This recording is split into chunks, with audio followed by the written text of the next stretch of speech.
OMG. I totally invited Ellen to my party. You know how tiny my apartment is, girl. Completely shows up with 2 friends and 8 kids. What the? I RSVP'd to Heather's party, and the next thing I know, she's having me bring 2 main dishes and 3 bottles of wine. Nobody sets out to be a lame guest or party host. It's usually just a matter of not knowing. To keep you out of the lame zone, I am spilling the tea on 12 stickiest guest and host etiquette questions you can serve up. No kids! Can I say that on the invite? Remember that it's rarely what you say, but how you say it that makes all the difference. Saying no kids allowed might be a little harsh and a little too blunt. That being said, most people know when it's an adult-only party. If the invite says Mr. and Mrs. Joe and John Smith, clearly it's just for those 2 people. If, on the other hand, it says and family, of course it's fine to take your kids. Either way, if you are a guest, please don't assume that bringing your kids is fine and just show up with them. Can't I ask my guests to bring something? Unless it's a potluck, no, you cannot ask guests to bring something. The idea of hosting is to serve your guests. Having them bring a dish takes it from, oh, I'm looking forward to going to a party and relaxing, to crap, I've got to make a dish or bring a dish. What do I do? Knowing that somebody will generally ask, may I bring something? I usually head it off on the invitation, what to bring, nothing but your cute self. Can I bring a +1?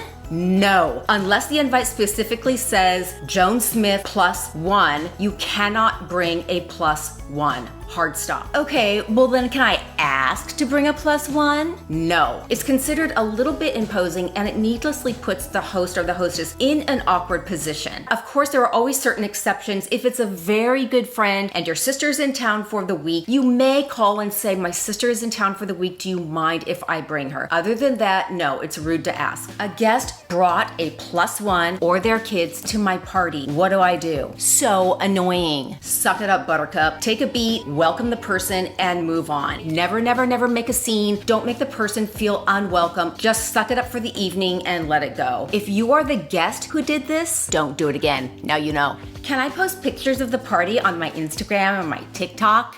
Ask first. The hostess may not want other people who weren't invited to the party finding out on Instagram everybody was invited but them. Secondly, some people are extra sensitive about having the inside of their home filmed, photographed, and posted.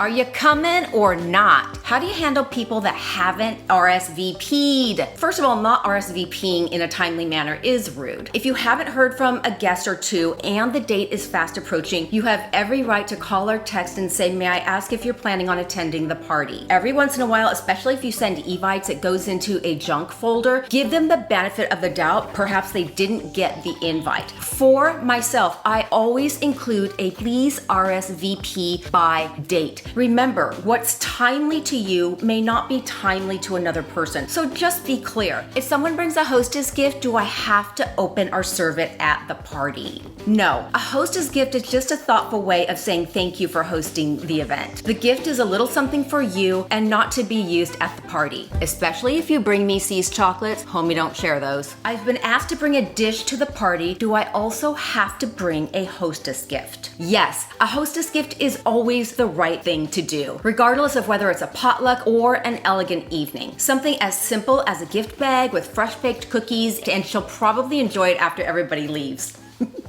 How do you handle a guest's dietary preferences? As the hostess, you undoubtedly know your own friends' dietary restrictions and preferences. So it's always nice to provide a good variety of dishes, vegan, gluten-free, and meat, with little cards in front of each dish so that people know what each dish is. If you're the guest and you have a very specific diet, it's fine to call the hostess and say, I'm vegan, but I'm happy to bring a dish for everybody to share. Even if she doesn't take you up on it, which she shouldn't, she will greatly appreciate the offer. I'm running late. Should I call or text the host? Yes, better yet, text another guest, as the hostess is probably busy and doesn't have her phone immediately by her. Okay, someone had too much to drink at my party. What do I do? First and foremost, and above all else, do not let them drive home. hard stop. They can kill themselves, they can kill somebody else on the road. Second, if they do severely injure or kill somebody, you could be in a shitload of trouble, my friend, especially if you have assets. And here's why. The first thing that an attorney hired by the family is going to do is run an asset search on you and look at the policy limits of your homeowner's policy. Right, wrong, or indifferent, you are going to be named and dragged into either a civil or a criminal lawsuit because you let them drive home from your house. Here are 3 options dealing with a too drunk to drive guest. Number 1, if it's a good friend and you're comfortable with it, set her up in your guest room and let her sleep it off. 2, see if another guest can drive her home. Number 3, call a Lyft. Normally I would say Uber, but ladies, Lyft initiated a program whereby they are giving women the opportunity to specify a female driver for obvious reasons. Put your friend in a Lyft with a female driver, take her home. Either way, make sure everybody gets home safe and have a fun party.